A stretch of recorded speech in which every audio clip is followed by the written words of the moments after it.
Okay, so in this video, we're going to talk about like my propensity, my desire to move away from Clickteam. Do I have it? Is it something I've ever considered? Is it something I would ever do? Now, when I say move away from Clickteam, it could be to nothing or to a different program, and they're out there. What is it? Construct and all that stuff. I'm going to start with those. So I know that there's other programs out there. In fact, I know there's other programs that are way more popular. Something I've just thought of one I would use, but the take home is no, I'm not interested. Um, I found them. I found them to be greedy for what they were, and perhaps my views change now because I want companies to take my money, invest it in the product, and make a better product. I found them to be not very inspiring, not very good. And this is a personal opinion, obviously. I found some of the ones I looked at, and this was a while ago, so I'm not going to name names just in case I get the wrong one. Some of the ones I saw were basically coding, and my argument is if you're basically coding, then say if I know a lot about JavaScript, so okay, so you're basically coding for HTML5, right? And this tool isn't really helping you that much, but blah blah blah. You might as well just get a JavaScript library that does all the collision detections, all that stuff, which there are so many free ones out there. Oh, I can't remember. Is it Phaser? Probably is Phaser. It's really good. It's like Clickteam, but in JavaScript. Get that, learn how to write JavaScript, and it's not like ridiculously hard. It takes a while, it just takes time, but there's no like complex mathematics in it to be able to make a simple game. And you learn a lot of the stuff as you do it, and you get some simple projects. Just get that, because with JavaScript, you can do whatever you want. There are no limitations. With a lot of these programs, there are limitations there. And I mean, Clickteam knows that because every iteration we have with Clickteam, you get more features. Well, those more features are features that weren't there in the previous version. With JavaScript, or any programming language, C, C++, C Sharp, whatever, C++, C Sharp, or Visual Basic, whatever. By their nature, they are complete, right? They have to be complete. You have to be able to do everything. Now, there are updates to them. So, for instance, PHP is a server-side language, and they used to have a way of talking to a database, right, with a function. But they found that function was really not secure. Basically, you could write server code or you could write MySQL code in your username and basically delete everyone's stuff, right, with something called SQL injection. So they looked at that and went, oh, hang on, this function is not very good. Let's replace it with a new function that doesn't let them do that. It stores the variable separately at the end of the function, so you can't inject your SQL.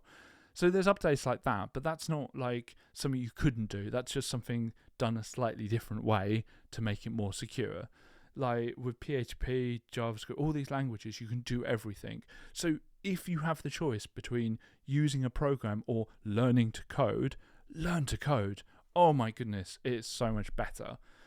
The one thing I would say is that I sat down with a C book, or I can't remember what it was, C++ book, Kadonk, right?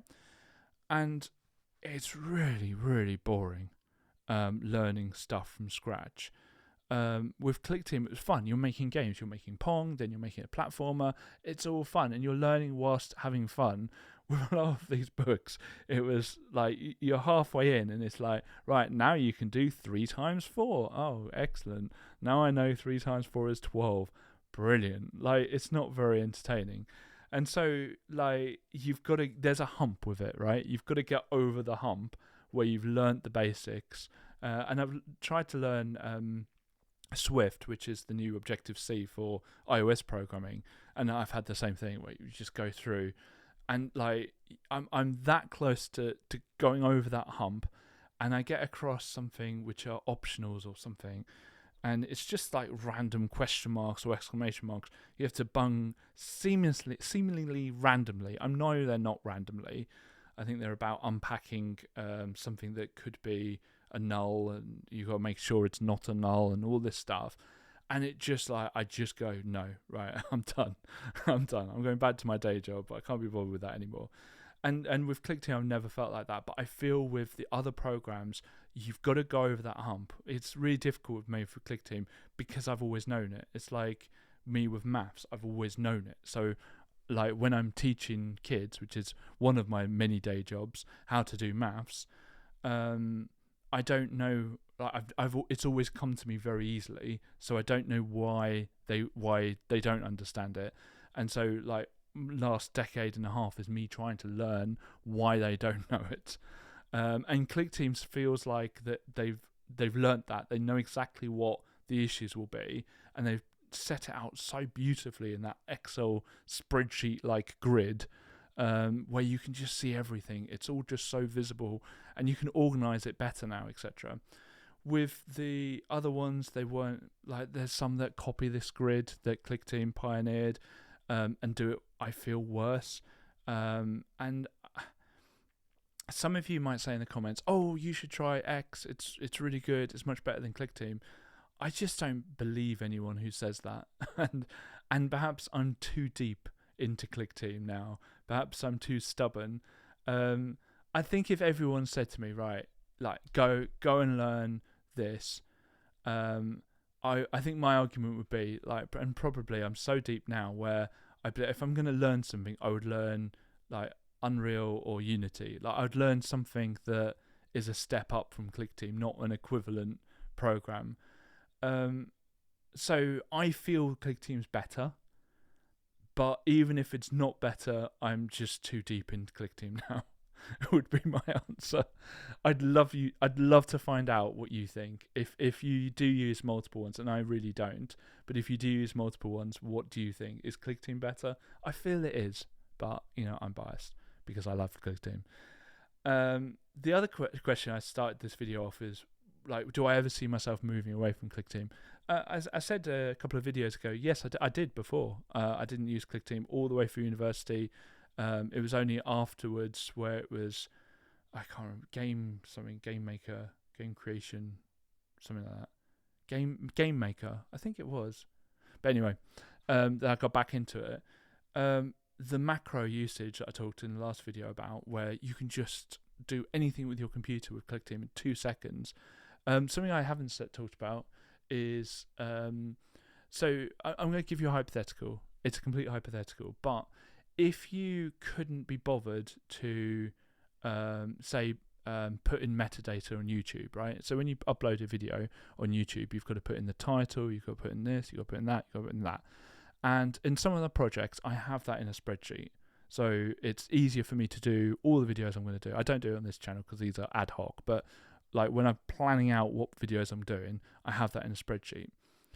You can use ClickTeam to get the information from that spreadsheet, from that Excel spreadsheet or CSV or whatever, and put it into YouTube automatically. And you can even get ClickTeam to upload the video for you. And you might be thinking, well, what, using APIs? No, just using the actual site. I use ClickTeam with something called Control X, right? Which just takes over your mouse and keyboard, and you can just get it to automatically fill in these forms. And you might be thinking, well, that's just lazy. It's not lazy when you've got 1,000 videos and you've got to get them up quickly. And yeah, so that's a usage of it. You can also copy stuff to the clipboard. Is it called the clipboard? I think it is. The Control-C, Control-V, right? Copy and paste. You can copy stuff with that with a ClickTeam. It can copy the stuff. And so if you're not comfortable using Tab to move around a web page, you can just drag the mouse, click it, Control-V, and then get the next one, Control-V, etc. And it's just so much quicker to do it that way when you've got enough videos. I use that like a lot, probably way more than I should.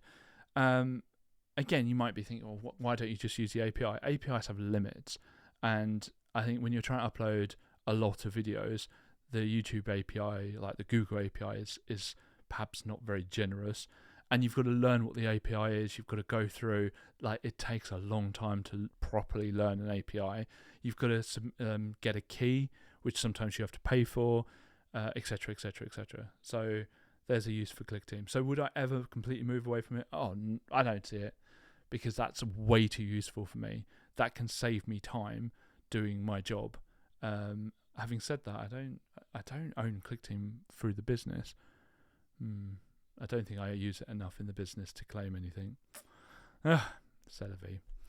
But anyway, on that bombshell, we're going to halt there for today's video. Do you use any other exporters? Do you use Construct or anything else like that?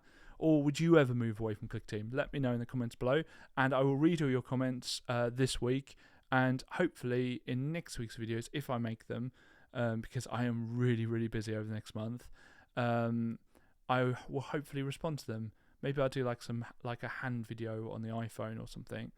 I don't know. Anyway, I'll see you tomorrow's video.